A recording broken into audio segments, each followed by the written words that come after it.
झूठ बोलना बहुत ही आसान है लेकिन उसको पहचानना बहुत ही मुश्किल। आज के इस लेक्चर में हम सीखेंगे झूठ को किस तरह से हम नॉर्मली पहचान सकते हैं और वो कौन से रेड फ्लैग्स हैं, साइंस हैं जिनकी मदद से हमें पता लगेगा कि सामने वाला पर्सन आपसे झूठ बोल रहा है। झूठ बोलना और धोखा देना बहुत ही कॉमन ह्यूमन बिहेवियर्स हैं और उस पर बहुत ही लिटिल एक्चुअल रिसर्च मौजूद है कि लोग किस तरह अक्सर झूठ बोलते हैं। लेकिन रियलिटी यही है कि लोग टाइम टू टाइम झूठ बोलते हैं। समटाइम्स झूठ बोलते हैं जिसको हम सफ़ेद झूठ बोलते हैं, किसी की फीलिंग्स को प्रोटेक्ट करने के लिए कि हमारी वर्डिंग से सामने वाला बंदा हर्ट ना हो जाए। फॉर एग्जाम्पल, एक मोटा बंदा है, वो आपसे एक शर्ट पहन के पूछता है कि मैं इसमें कैसा लग रहा हूँ या कैसी लग रही हूँ, तो आप कहते हैं कि you are looking pretty good, इसमें आप बिल्कुल मोटे नहीं लग रहे। हालांकि आपने यहाँ पे झूठ बोला कि ताकि सामने वाले की फीलिंग्स हर्ट ना हो। तो that is the little white lies, जिसको हम वाइट लाई कहते हैं, सफ़ेद झूठ कहते हैं। ऑन द अदर हैंड, कुछ केसेस में ये झूठ जो होता है वो बहुत ज़्यादा सीरियस होता है, जिसमें हम किसी क्राइम को कवर कर रहे होते हैं। So these are the types of lying. Sometime we speak a little white lie and sometimes we speak a much serious lie. Hi dear guys, welcome back to my channel Eastern Psychologist and Assalamu alaikum to everyone who is watching the video right now. झूठ को detect करना काफ़ी मुश्किल होता है और surprisingly people are very bad in detecting the lies. झूठ को नहीं पहचान पाते, सच को झूठ और झूठ को सच बहुत आराम से समझ लेते हैं। सो इट्स वेरी क्लियर कि बिहेवियरल डिफरेंसेस जो होते हैं एक सच्चे और झूठे इंसान में, उसको डिस्क्रिमिनेट करना और उस सच्चे और झूठे को मेजर करना, उन बिहेवियरल डिफरेंसेस को फाइंड आउट करना काफ़ी ज़्यादा मुश्किल होता है। लेकिन रिसर्चर्स ने बहुत ज़्यादा कोशिशें करके और बहुत ज़्यादा रिसर्चेस की अटैम्प्ट करके उन्होंने बहुत तरीके अनकवर कर लिए हैं जिससे हम लाई को, झूठ को डिटेक्ट कर सकते हैं। अगर आपने झूठ बोला तो आपकी नाक भी नुचियों के नाक की तरह लंबी हो जाएगी। तो क्या झूठ को आइडेंटिफाई करना इतना आसान है? नहीं, इतना आसान नहीं है, लेकिन रिसर्चर्स ने इसके बहुत ही हेल्पफुल इंडिकेटर्स फाइंड आउट किए हैं जिनकी हेल्प से हम झूठ को आइडेंटिफाई कर सकते हैं। अगर हम बहुत सारी चीज़ों को देखें, समझें, सुनें, तो बहुत सी दूसरी चीज़ों की तरह आइडेंटिफाई करना लायर को ये भी एक चीज़ पर जाके ठहर जाता है, दैट ट्रस्ट योर इंस्टिंक्ट्स। अपने सिक्स सेंस पर ट्रस्ट करें कि वो क्या कह रही है। लेकिन इसके लिए भी बहुत ज़्यादा ज़रूरी है, मीन्स सामने वाला सच कह रहा है या झूठ, उसके लिए भी ज़रूरी है कि आपको वो सारे साइंस एंड सिम्टम्स पता हों जो एक्यूरेटली डिटेक्ट करते हैं लायर को, और वो सारे तरीके आपको आते हों जिससे आप अपने गट रिएक्शंस पर फोकस कर सकते हैं।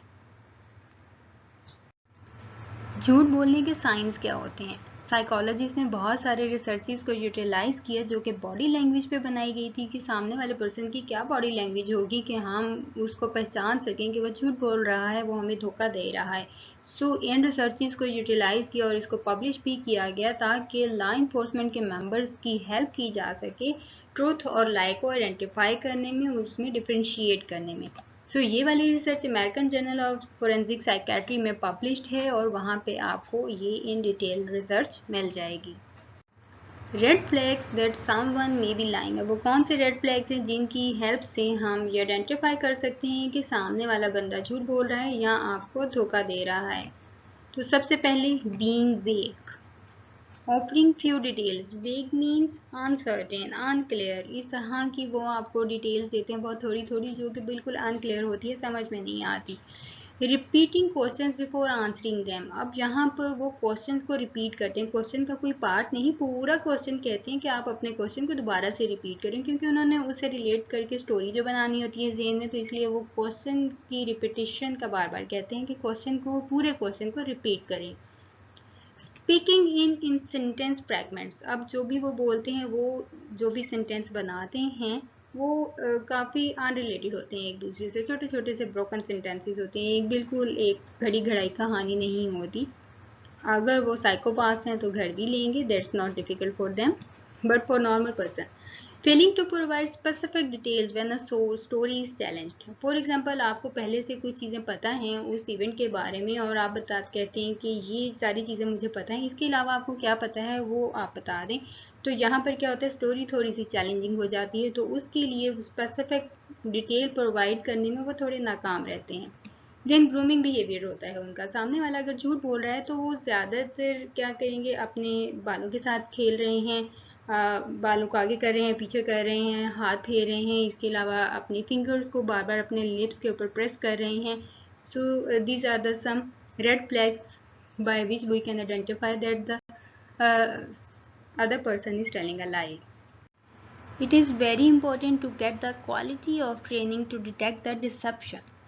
हमारे एक लीड रिसर्चर एडवर्ड सजेस्ट करते हैं कि डिसेप्शन को डिटेक्ट करना इतना ज़्यादा आसान नहीं है। इसके लिए क्वालिटी ऑफ ट्रेनिंग ज़रूरी है, जिसकी वजह से एक पर्सन अपनी एबिलिटी को इम्प्रूव कर सकता है, इन्हेंस कर सकता है और वो बेहतर तरीके से फिर झूठ बोलने वाले को या धोखा देने वाले को डिटेक्ट कर सकता है।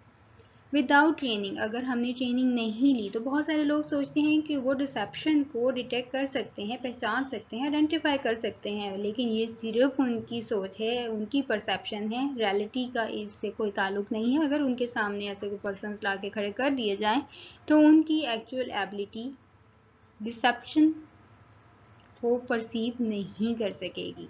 They cannot identify, they cannot differentiate between the persons that who is telling a lie or truth. अगर आप बहुत ऐसी ट्रेनिंग लेते हैं जो बहुत ज़्यादा क्विक होती है और इनएडिक्वेट ट्रेनिंग सेशंस लेते हैं तो इससे आप ओवर एनालाइज कर जाएंगे दूसरे लोगों को और इसके नतीजे बहुत ज़्यादा वर्स सामने आएंगे। इससे तो बेहतर है कि आप अपने गट रिएक्शंस पर फोकस कर लें, क्योंकि अगर ट्रेनिंग लेनी है तो एक अच्छी ट्रेनिंग लें। क्विक और इनएडिक्वेट ट्रेनिंग का कोई फ़ायदा नहीं।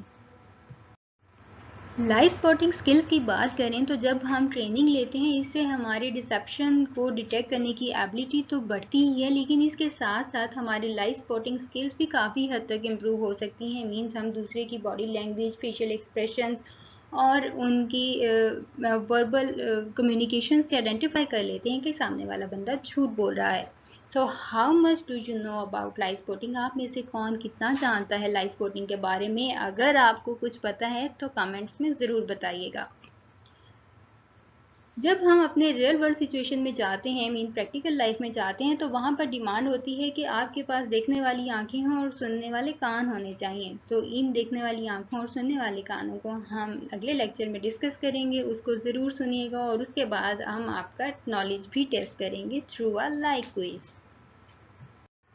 और उसके बाद बहुत जल्द हम बात करेंगे लाई स्पॉटिंग की उन प्रूवन टेक्निक्स के बारे में जिसकी मदद से हम डिटेक्ट कर सकते हैं डिसेप्शन को। सो बी विद मी। अब बात कर लेते हैं उन टिप्स की जिनकी मदद से हम झूठ बोलने वाले को आइडेंटिफाई कर सकते हैं। अगर आपको ये लग रहा है कि सामने वाला आपसे सच नहीं बोल रहा तो यहाँ पर कुछ स्ट्रेटजीज हैं जिनको यूज़ करके, जिनकी हेल्प से आप सच को, हकीकत को अफसानवी कहानी से अलहदा कर सकते हैं। Tip number 1, don't rely on body language alone. सिर्फ बॉडी लैंग्वेज पर रिलाई करना इज़ नॉट अक्लमंदी, क्योंकि जब हम डिटेक्ट करते हैं लायर को तो लायर भी इतना सीधा साधा तो बंदा नहीं होता। उसे पता है कि उसकी बॉडी लैंग्वेज, उसका फिजिक, उसका बिहेवियर, ये सब रिवील कर देंगे उसके डिसेप्शन को। सो वो उस पर काफ़ी हद तक कंट्रोल भी कर लेते हैं। और अगर किसी के साइंस एंड सिम्टम्स ऐसे हैं जिससे हमें लग रहा है कि सामने वाला बंदा झूठ बोल रहा है तो रिसर्चर्स कहती हैं कि ज़रूरी नहीं है कि उनका ये बिहेवियर इस वजह से है कि वो झूठा है। इनको हम बिहेवियर्स को लाई के साथ एसोसिएट नहीं कर सकते, क्योंकि उन बिहेवियर्स के पीछे और बहुत सारी रीजंस हो सकती हैं।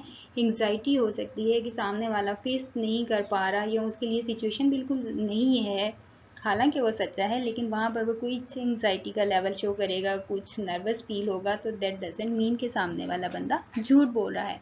So don't rely on body language alone.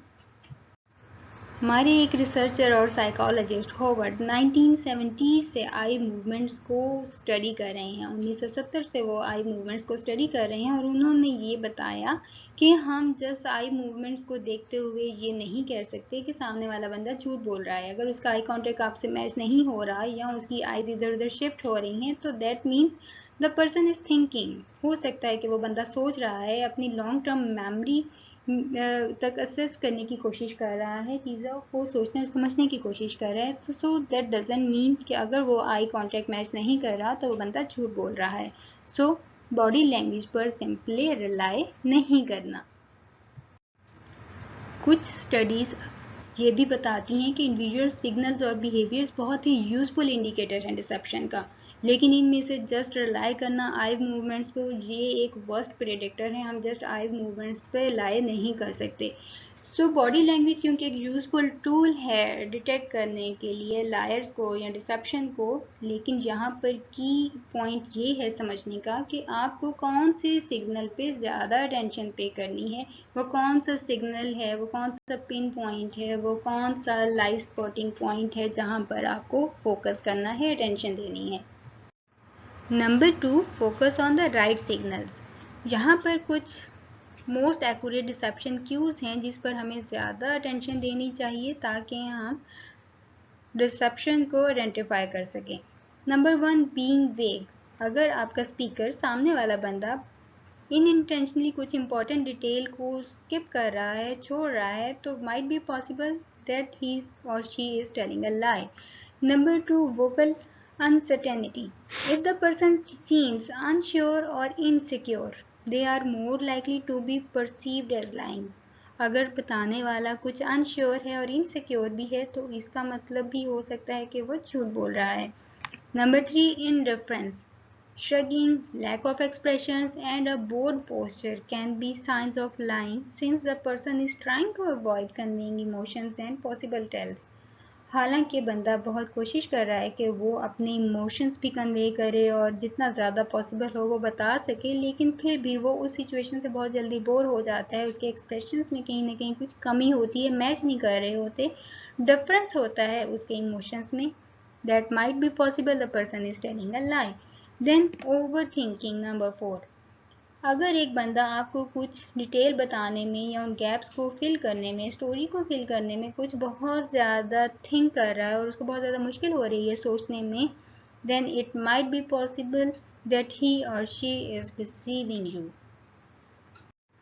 अब इससे आपको क्या लेसन मिला? बॉडी लैंग्वेज एक हेल्पफुल टूल हो सकती है, लेकिन इम्पॉर्टेंट ये है कि आप राइट सिग्नल के ऊपर ज़्यादा फोकस करें, उस पर अटेंशन दें। कुछ एक्सपर्ट्स का ये भी कहना है कि हम जस्ट एक सिग्नल के ऊपर हैविली रिलाई नहीं कर सकते क्योंकि इससे हमारी लायर डिटेक्शन एबिलिटी इम्पेयर हो सकती है। So focus the write signal, not on one signal. Multiple signals होते हैं, उन सब के ऊपर आपको फोकस करना है। Number 3, ask them to tell their story in reverse. हम साइकोलॉजिस्ट ज़्यादातर एक पैसिव प्रोसेस यूज़ करते हैं लाइक को आइडेंटिफाई करने में, डिटेक्ट करने में। पैसिव प्रोसेस क्या है? ऑब्जर्व करते हैं लोगों की बॉडी लैंग्वेज को, उनके फेशियल एक्सप्रेशंस को, ताकि वो ऑब्वियस टेल क्या है, एक असल स्टोरी क्या है, उसको आइडेंटिफाई कर सकें। लेकिन अगर हम ज़्यादा एक्टिव अप्रोच यूज़ करें तो हम ज़्यादा अच्छे तरीके से झूठ को अनकवर कर सकते हैं और इससे आपको बहुत अच्छे रिजल्ट्स भी मिलेंगे। सो इसके लिए रिसर्चेस हमें सजेस्ट करती हैं कि लोगों से कहें अपनी स्टोरीज को रिवर्स ऑर्डर में सुनाएं रेदर देन क्रोनोलॉजिकल ऑर्डर। तो हमें पता है जैसे अब काउंटिंग है, सिंपल काउंटिंग 1 से 10 तक अगर आप पढ़ेंगे that is the chronological order. अगर 10 से रिवर्स में आते हैं 0 तक then it's the reverse order. इसी तरह से उनको अपनी स्टोरीज रिवर्स ऑर्डर में सुनानी है।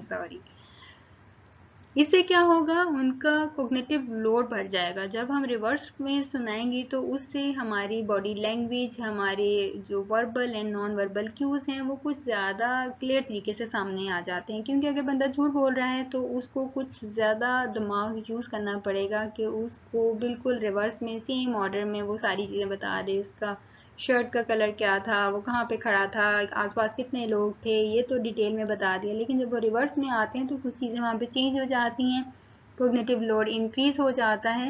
सो यहाँ पर हमारे लिए एक लायर और ट्रूथ टेलर को आइडेंटिफाई करना काफ़ी आसान हो जाता है।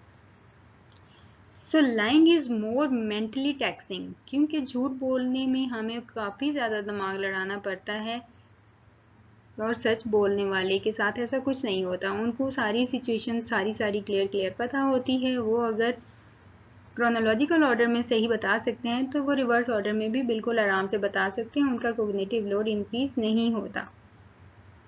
और अगर हम इसमें कुछ और कोग्निटिव कम्प्लेक्सिटी ऐड कर दें तो उससे उनके बिहेवियरल क्यूज जो हैं, लाइक उनकी बॉडी लैंग्वेज और फेशियल एक्सप्रेशंस और उनके वर्बल क्यूज, ये बहुत और ज़्यादा अपेरेंट हो जाते हैं और ज़्यादा क्लियर हो जाते हैं। So ask them to tell their story in reverse order. Reverse story में इंटरेस्टिंग पॉइंट्स ये हैं कि उनकी कोग्निटिव डिमांड तो बढ़ती ही है, लेकिन उसके साथ साथ लायर्स को अपने बिहेवियर्स और रिस्पॉन्सेज पर भी फोकस करना पड़ता है। उनको भी साथ साथ मॉनिटर करना पड़ता है, क्योंकि उन्हें पता है उनके बिहेवियर्स को मॉनिटर किया जा रहा है और उनके रिस्पॉन्सेज को इवेलुएट किया जा रहा है।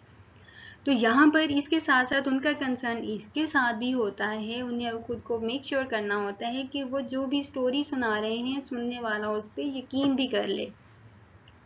सो अगर ये सारे टास्क, क्योंकि डिफ़िकल्ट टास्क हैं, इन सब पे उनको लायर को एक साथ अटेंशन पे करनी है, तो यहाँ पर रिवर्स ऑर्डर स्टोरी में हमें स्टोरी के अंदर क्रैक्स मिल जाते हैं और हमें बिहेवियरल इंडिकेटर्स मिल जाते हैं जिस पर हम इजीली फोकस कर सकते हैं और हमें एक लाई स्पॉटिंग पॉइंट मिल जाता है, जिसके बाद हम डिसेप्शन को रिवील करना स्टार्ट कर देते हैं। So the reverse order story is the very interesting point to identify the deception.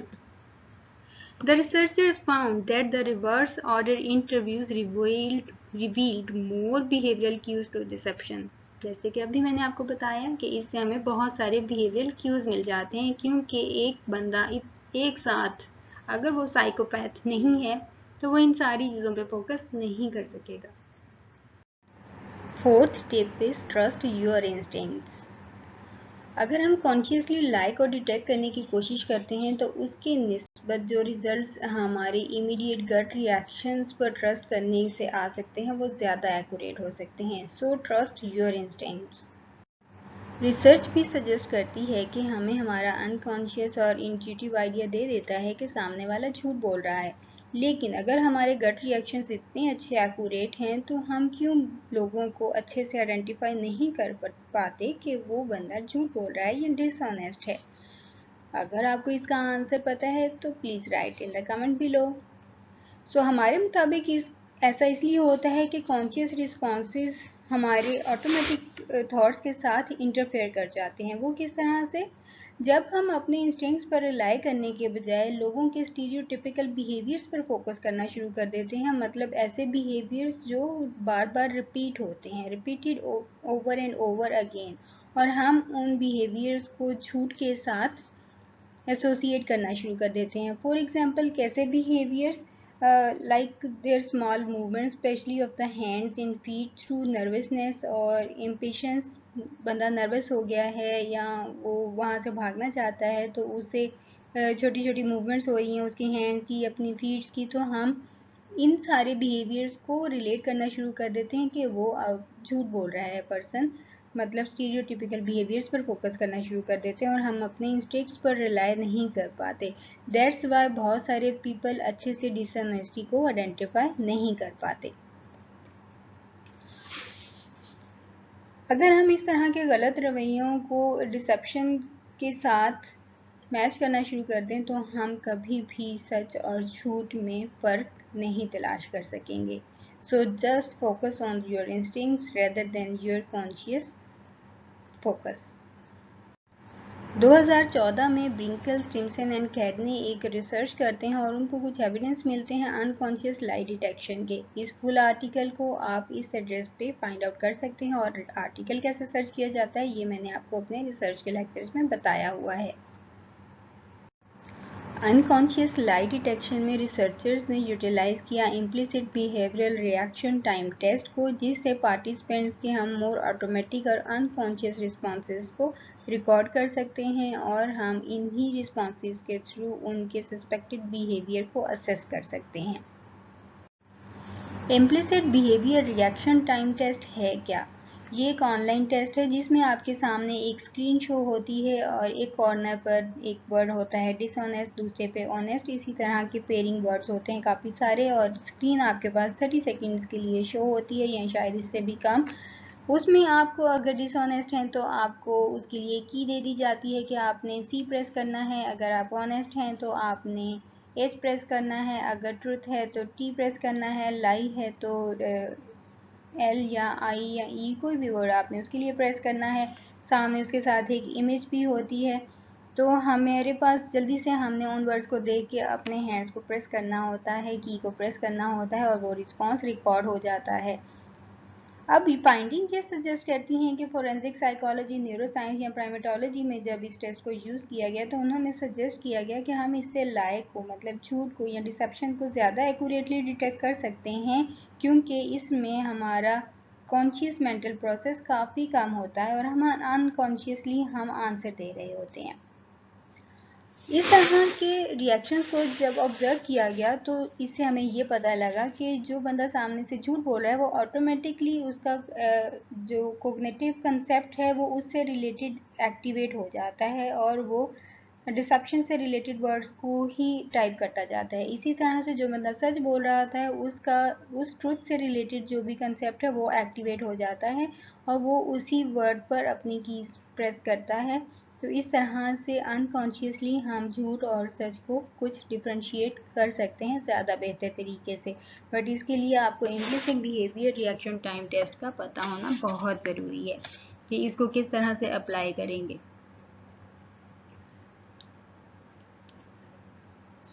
Implicit behaviour reaction time में हम रिसेप्शन को डिटेक्ट कर सकते हैं और सिग्निफिकेंटली ज़्यादा अच्छे रिजल्ट्स आ सकते हैं as compare to direct measures. लेकिन अगर आपको इम्प्लिसिट बिहेवियर रिएक्शन टाइम की प्रॉपर ट्रेनिंग नहीं है तो आप उन टिप्स के साथ लाई को डिटेक्ट करेंगे जो कि मैंने अभी आपको बताई। Implicit behaviour reaction time actual में है क्या, इसको किस तरह से अप्लाई किया जाता है, किस तरह की स्क्रीन होती है, इसकी मुकम्मल मालूमात आपको इस एड्रेस पे मिल जाएगी। You can check it out. हम अपने फ्यूचर लेक्चर्स में इसको भी इन डिटेल ज़रूर डिस्कस करेंगे। आज हमने जो सीखा उसको थोड़ा समराइज़ कर लेते हैं कि हकीकत ये है कि कोई भी यूनिवर्सल या श्योर साइन नहीं है जिससे हम ये पता लगा सकें कि सामने वाला बंदा झूठ बोल रहा है। ये जितने भी साइंस, बिहेवियर्स और इंडिकेटर्स हैं ये रिसर्चर्स ने फाइंड आउट किए और इनको लिंक किया है झूठ के साथ ताकि हमें सिंपली क्लूज मिल सकें कि सामने वाला बंदा हक और सच पर है या नहीं है।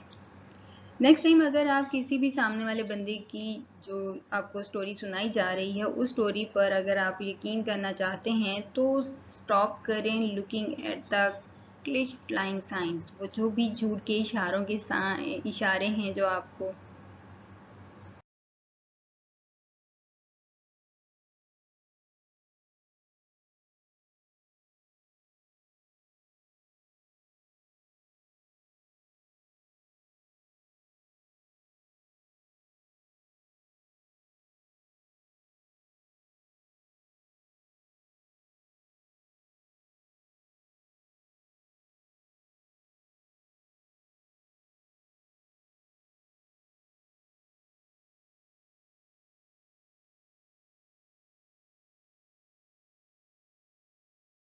नेक्स्ट लेक्चर बहुत ही अमेजिंग होने वाला है, बहुत ही इंटरेस्टिंग होगा। इसमें हम सीखेंगे कि हमारी वो कौन सी बॉडी लैंग्वेजेस हैं जिन पे हम फोकस करके डिसेप्शन को रिवील कर सकते हैं। इसके अलावा बहुत से अमेजिंग फैक्ट्स हैं अबाउट ह्यूमन फेसेस, उसके ह्यूमन फेस के थ्रू भी हम डिसेप्शन को रिवील कर सकते हैं। इसके अलावा बहुत सारे वर्ड्स हैं जो लायर्स यूज़ करते हैं अपने सच को छुपाने के लिए, तो हम उन वर्ड्स और उन सेंटेंसेस को भी सीखेंगे।